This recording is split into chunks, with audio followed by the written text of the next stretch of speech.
Let's learn how to solve couldn't load high resolution emails on Messenger.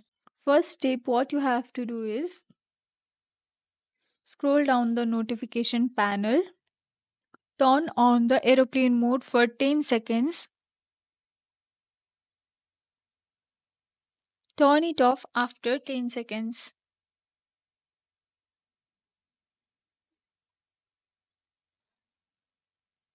The next step, what you can do is simply change over your network. Change the Wi Fi connection to mobile data or mobile data to Wi Fi. Here you can change your Wi Fi connections.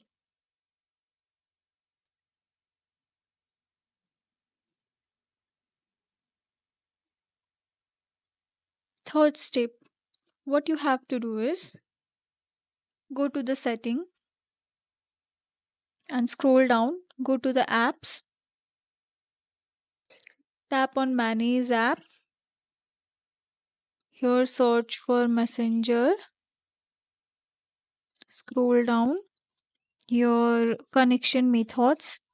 You can enable Wi-Fi only or mobile data, and then here at the bottom right corner you will find options of clear data. Tap on it and tap on clear all data. I hope this will help you fix your problem. If not, then the last method is that what you have to do is uninstall your messenger app and then reinstall it and log into your messenger. I hope these methods will help you fix your problem. Thank you for joining us in this tutorial.